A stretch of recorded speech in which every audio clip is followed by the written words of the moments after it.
Hello, good evening, and welcome to the Spectrum Radio Network on BBS Radio 2. I'm Scott Jordan, here my co-host Tom Theophanis, and remember, there's no such thing as too much information. Unless, of course, you're talking about lonely farmers and what they do with their evenings, and politicians and what they do in their off time, and those two subjects may not be unrelated. Hey, Tom, how you doing? Hey, Scott, how are you? I'm great. Tonight's guest is Wade Frazier, who was groomed as a scientist from an early age, became fascinated by the subject of alternative energy when he was a teenager.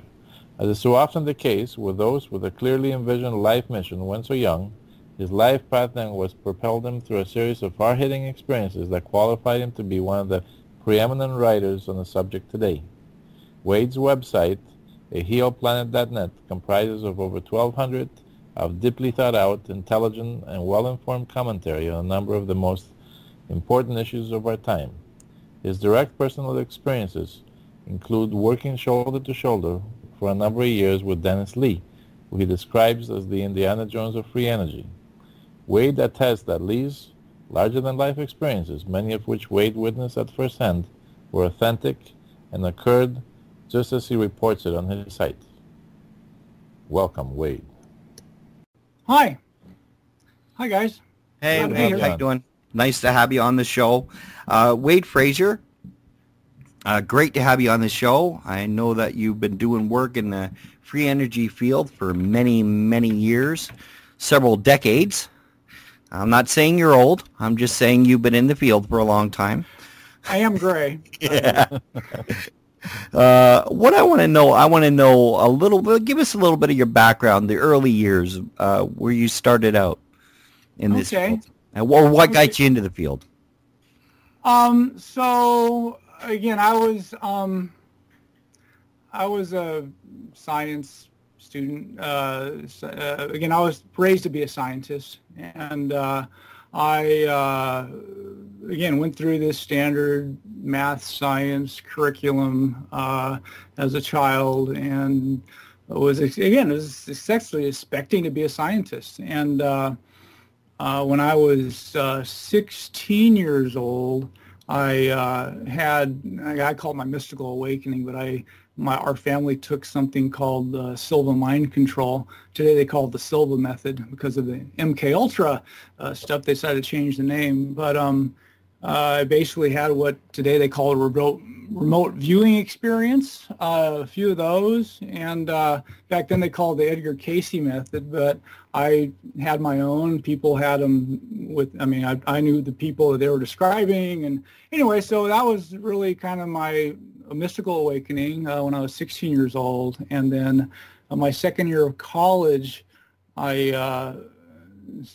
somehow I decided that I didn't want to spend the rest of my life in a chemistry lab, and I really was flailing around for a direction. And anyway, a desperate prayer was answered the next morning, and I became a student of business, strangely enough.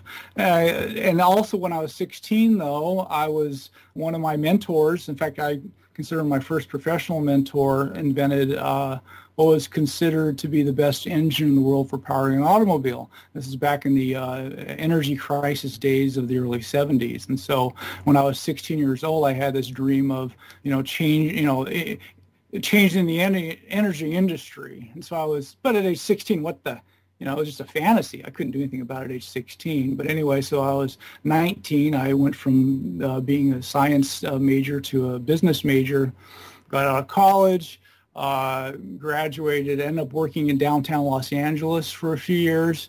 And again, when I was 27, I think, once again, I've only done it twice in my life. I prayed for guidance because I felt backed into a corner.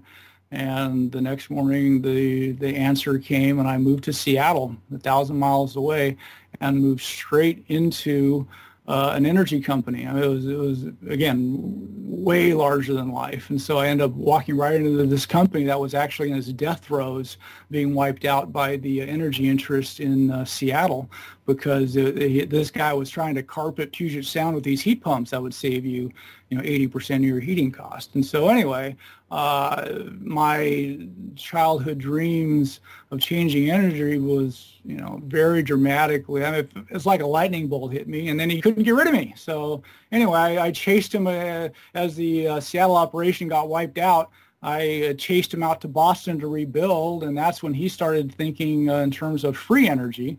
And then I ended up becoming his partner, and long story, but we ended up back in my hometown of Ventura, California by 1987, and then my partner found that he could advertise relating to building and manufacturing and selling his heat pump, but also talking about his free energy potential, and found out that people would be mailing us checks all over the country to find out more. And then all of a sudden we went from a few volunteers to 40 people in about 2 months. And wow. And then it was quite dramatic. I missed most of the fireworks in Seattle, but I got a taste of it in Ventura. And so now that was Dennis.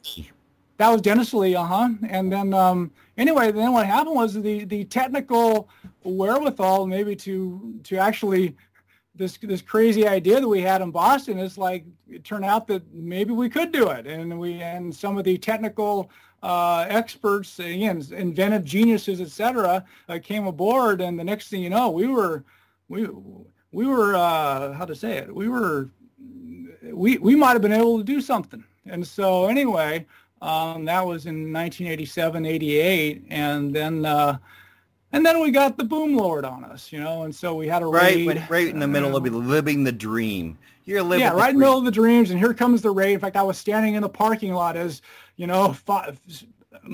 10 vehicles, drove up in a cloud of dust, and I'm standing there in shock with seeing all these vehicles drive up, and the next thing you know, the raid is on, and during the raid, they kicked us out of all of our facilities, and then they ransacked our offices and stole all of our technical material that some of our people witnessed them, because it's a long story, but we were able to see into the building and watching them ransack our facility, and then them actually telling us with a straight face afterwards that they were never in there and taking that stuff. And so, that was when we got a pretty good idea of what was coming next. Now, I was 29 years old. I was really young and naive. Now, Dennis had already been through a lot of experience at that time, and he realized that a death blow had been aimed at us and they weren't done, and so and then we found out that exactly that they weren't done, and so he ended up getting arrested, with $1 million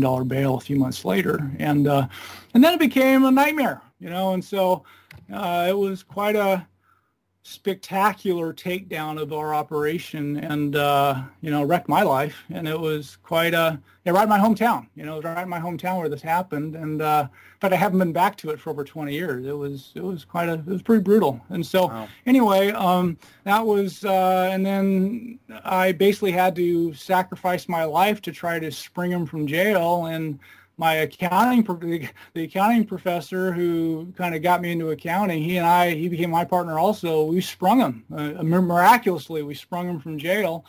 And that's when I kind of was done playing the free energy game, and then he got out and he went right back at it. And I pretty much said, I can't do that anymore. But he kept trying to recruit me back into the operation. And kind of a long story, but back in 1996, in fact, this has never happened before or since. He did 2 national kind of barnstorming tours around the United States, talking up free energy and Brown's gas, et cetera. And then the second tour was finished with putting 5,000 people into the sports stadium in Philadelphia to talk about free energy. There's never been a gathering that large that I'm aware of. And then right after that, we took Yul Brown and met with Al Gore at the White House. And it was a heady time. And then again, I came back with Dennis right at that time in New Jersey. And anyway, the whole thing collapsed, a few months later. And I moved back home to Seattle.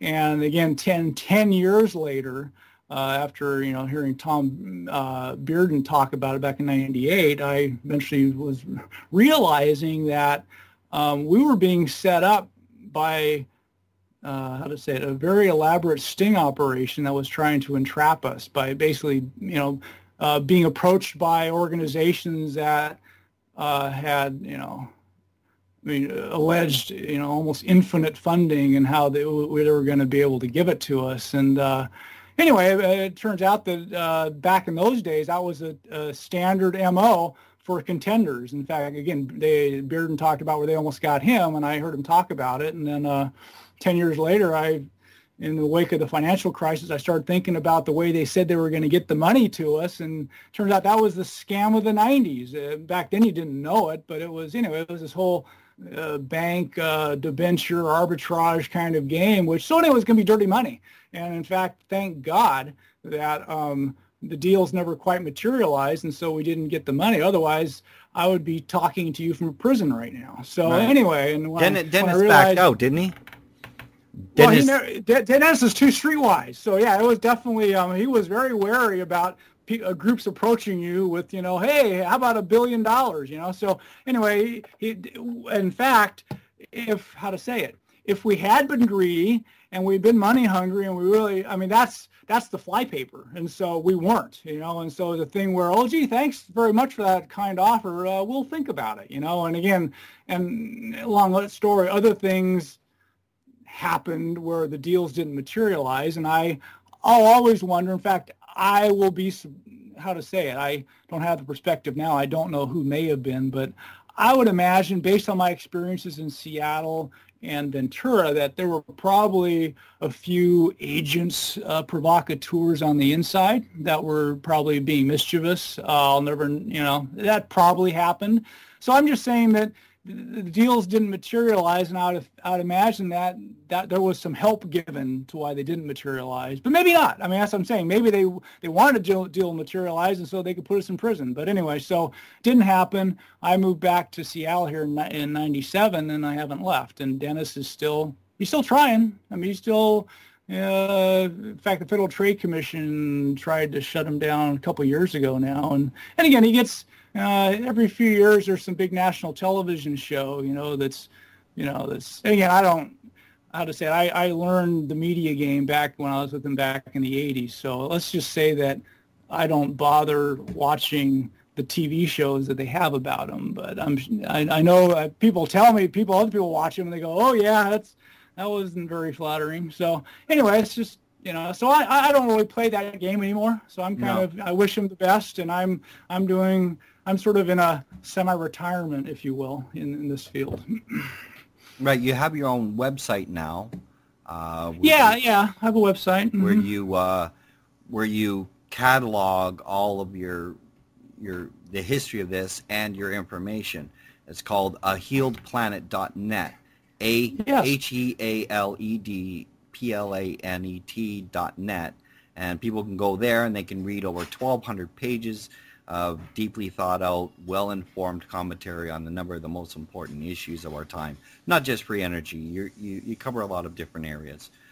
Yeah, I was always a big picture guy, and I didn't know that I was being a comprehensivist. It wasn't until one of Fuller's pupils said, well, this is the stuff that Fuller did. And I'm like, really? And so then in fact, being introduced to Fuller's work really helped crystallize my thinking. In fact, it was the professional grandfather I never knew I had, which was that. And in fact, some of the other, before I was been told, all I knew about Fuller was his geodesic dome, right? I think that's most people all know about his dome, but Fuller was he was ahead of his time. He was probably one of the West's first real comprehensive thinkers, and really awesome. And anyway, so over the years, I've encountered a fair number of people who were pupils. In fact, Adam Trombley was a pupil of Fuller's. And in fact, Trombley, that's really, Trombley's famous. He definitely, in fact, just before Fuller died, Trombley had his homopolar generator and demonstrated it, in the UN, et cetera. And Fuller, in fact, it was like about a year before he died or something, and Fuller basically said, thank God I got to live to see this before I died, you know.